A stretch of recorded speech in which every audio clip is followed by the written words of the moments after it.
You are listening to a special edition of the Purdue Report. Reaction to Purdue's 87-80 win at Alabama with Jake Dunn and myself, your host, Greg Mengelt. Only on the Central Indiana Sports Report.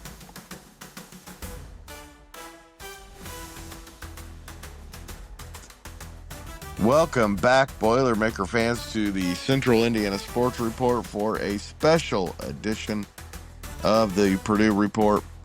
Jake Dunn's and my reaction to Purdue's 87-80 win at Alabama on Thursday night. Purdue's first win over a ranked team on the road in a non-conference game in a long time. And Jake, that was a good one. Yes, it was. Although it was a close game throughout the entire time, it really never felt like Purdue was really out of it. I feel like they were kind of controlling the game for the most part, really from wire to wire. So really good win, showed a lot of really good things. A lot of what we talked about, in the preview of things that Purdue had to do. I felt like they were able to do that. So they really were. Yeah, the things that we really encouraging. Yeah, the things that we were concerned about was their strength on Thursday night. I don't know if I mentioned final score 87-80, outscored Alabama 44-39 in the second half, and scored the final 7 points of the game after it was tied 80-80. And Jake, you're absolutely right. The game was tied 80-80. It always felt like Purdue was going to win that game. I felt a little nervous down the stretch, especially when Trey Kaufman-Renn went out with a cramp when we weren't sure exactly what it was. Early on in this game, I really just felt like this is the best team in the country you're looking at out there, and they really played like it. Braden Smith, Trey Kaufman-Renn, those are really the two leaders. I was really impressed with Trey Kaufman-Renn, especially with this being his first game of the season. Finished with 19 points, 15 rebounds, and 5 assists. So really just a complete performance. Those are numbers we may have seen from Zach Edey the past couple of years, but I truly didn't expect to see that from Trey Kaufman-Renn. But he was just really physical. It's exactly what Purdue needed to win this game. And although Braden Smith had a really good game as well, 29 points, 5 of 10 from 3, and 10 of 12 from the line. Also had a handful of rebounds and assists. Although he was really good tonight as well, I think you got to give the player of the game to Trey Kaufman-Renn. I mean, I don't know who wins without him. Incredible first half. It was a very Edey-like first half where he was just in complete control. 8 offensive rebounds tonight. You mentioned that he had 15 total, but 8 of them on the offensive end. Jake, Purdue had 19 offensive rebounds and allowed Alabama just 7 after they really struggled, even against Oakland and Evansville on the defensive glass. We talked about rebounding being really one of the major keys to the game. Purdue absolutely dominated the glass tonight. They won the rebound advantage 52-28. Pretty large gap there. You mentioned 19 offensive rebounds, and Purdue's defensive rebounding percentage was 82%. So that means they weren't allowing a lot of second chance points. Purdue did get a lot of second chance points. They had 16 second chance points. And obviously those are huge whenever you can get them. One of the things we also talked about was transition defense for Purdue, and being able to get back in transition. Alabama entered this game as one of the nation's best transition teams, and Purdue held them to 0 fast break points from Purdue mistakes. Amazing. Just an incredible performance. You go on the road in a hostile environment. You have people doubting you. Clearly had people not even voting for you in the top 10 of the polls. When you get 3/4 of the first place votes and you're not number 1, that means there are some serious doubters out there. And best win by any team early in the season so far. Best win in college basketball so far. Jake, one of the few things I take away from this game that was a concern was actually maybe the opposite of that. It was just that they missed so many easy shots, and it's the 4th game in a row, if you include the Kentucky game, that they just In particular, Oscar Clough, just so many shots right at the basket he's missing.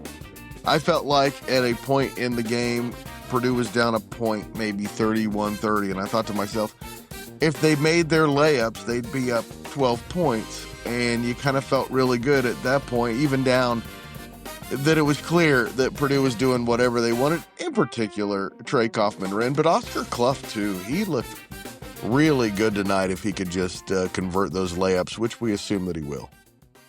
Clough missed a couple shots there, right at the rim that I think he would normally make. Daniel Jacobson did the same. He missed one or two shots at the rim. And we even saw Jakari Harris. He had a pretty good spin move there earlier in the first half. And just missed it. Again, missed it right, wide open layup, basically missed it right at the rim. So, yeah, I think, really need to score those. If Purdue didn't win, I think we'd kind of be harping on those a little bit more, but definitely got to clean those up before conference play. And from an offensive standpoint, Purdue was pretty efficient. They scored on 59% of their possessions, which that's a pretty good number. 30 paint points and 20 points from the bench. So Omer Meyer being 7 of those, he was 3 of 5 from the floor in 17 minutes. I thought he played pretty well. He looked pretty composed. Obviously playing over in Israel and kind of the pro ranks there. He's played in some pretty hostile environment himself, so really good to see him really get going here and be able to handle himself well in an environment like that, and kind of his first real test in the Purdue system. All right, so all 5 Purdue starters played at least 23 minutes. Trey Kaufman-Renn, 19 points, 15 rebounds, 5 assists, as you mentioned. 8 of those rebounds on the offensive end. Braden Smith also played 34 points, had a huge second half, finished with 29 points, 7 rebounds, 4 assists, and had a bit of a rough game from the field, 7 for 19, but was 10 for 12 at the line. And the other one who played significant minutes, of course, Fletcher Lawyer, 7 points. He was 3 for 8 from the field, but just 1 for 4 from the three-point line. But I thought had a pretty good floor game overall. The other starters, Oscar Clough, 24 minutes, 9 points, 11 rebounds. It looked really good on the boards. 3 on the offensive end. CJ Cox played 23 minutes, scored 3 points, only took 2 shots. And coming off the bench, and this is what I thought was interesting tonight, Jake, 17 minutes for Omer Meyer, 7 points. 16 minutes from Daniel Jacobson, 9 points, 5 rebounds, and 15 minutes from Jakari Harris, 4 points, 4 rebounds. I thought also played a pretty good game, 3 edit. And I thought he played a pretty good game as well. So it looks like that's kind of going to be your rotation. We didn't see any of Liam Murphy. We saw a little bit of Jack Benner. 6 minutes. That's right. Outside of the starting 5, Daniel Jacobson, Omer Meyer, and Jakari Harris will kind of be the 8 that Purdue really sticks with down the stretch. But I think throughout the season, it's going to be good to kind of look at Oscar Clough and Daniel Jacobson, look at their production kind of together as one player, since they sometimes are going to split the minutes fairly evenly. Tonight, Oscar Clough played 8 more minutes than Jacobson, but if you combine their production together, they finished 18 points and 16 rebounds. So essentially matched Trey Kaufman-Renn's stats. So that's really good production. Free throw shooting has got to be better. We finished just shy of 70%. They're 16 to 23. But they did outscore Alabama 16-8 at the line. So, and Braden Smith is just a master at getting to the line. They're going to get there a lot. I think another thing that's kind of important to note here is that Purdue is really able to survive Alabama's shooting, especially in the first half. It just seemed like Alabama couldn't miss there in the first half. Alabama hit 10 threes, and Purdue still had the lead at halftime. So they finished with threes in the game. Alabama took 66 total shots. 44 of those 66 were 3 points, three-pointers. They made 16 of them. So they shot just over 36% from 3. But that's just I know we talked about it in the pregame preview, but Alabama, they're basically either shooting a three or getting a shot at the rim. There's really nothing in between, and we saw that tonight. They shot 36%. Not a bad percentage. I mean, I think most teams would be okay with that. Yeah. But Purdue shot better. They shot 42%, 9 of 21, 47% from the field in general. And Purdue's perimeter defense was better down the stretch, I thought. Yeah, you wonder if kind of the pace, and physicality got to Alabama a little bit. Obviously, Alabama was used to running up and down the floor quite a bit, but they played St. John's. Well, I don't know if St. John's was as physical with them as what Purdue was. So I'd be curious if they how they're feeling after this game. I know Purdue's probably feeling pretty tired, but I'm curious how Alabama's feeling. So, Jake, Purdue's going to get some more tests here in the preseason coming up pretty soon. You got Memphis and Texas Tech down in the Bahamas. And a pretty good Akron program comes to town on Sunday, 7:30 tip on the Big Ten Network. The Zips are 3-0 after beating James Madison 85-71. Princeton 104-69. And Penn State Shenango 109-51. So decent test on Wednesday before it gets really tough again next week. I think both teams really tonight got better because of this game, and both programs have gotten better because of this kind of series that Alabama and Purdue have had over the past 3 years. I played in Toronto in 2023, obviously last year in Mackey in 2024, and this year at Alabama. I think really made both teams better, made both programs better, and really like to see teams doing this early on in the college basketball season.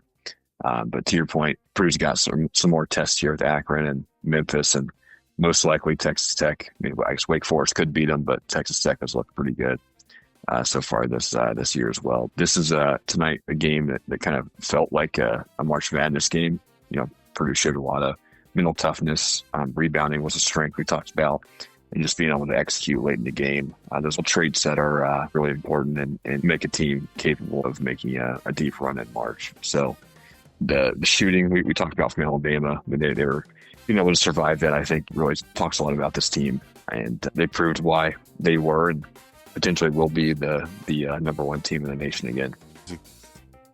By the way, after they get back from the Bahamas, they play Eastern Illinois, and then their December looks like this: Rutgers, Iowa State, Minnesota, Marquette, Auburn, Kent State, before the Big Ten really gets underway. So you and I are going to have a lot to talk about coming up.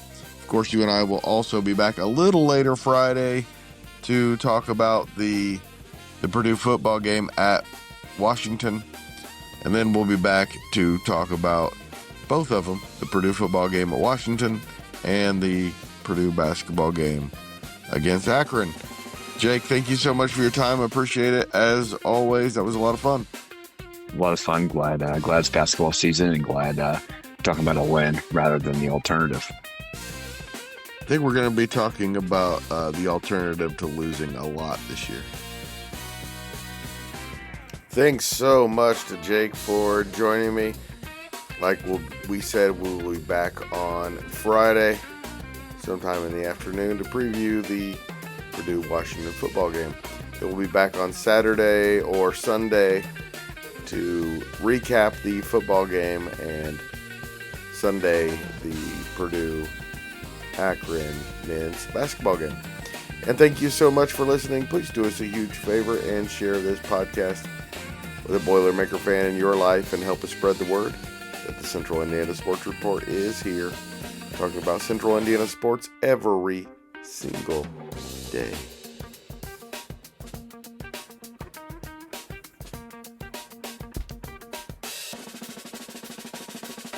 The Central Indiana Sports Report is a product of ITG Media. And I love Susie.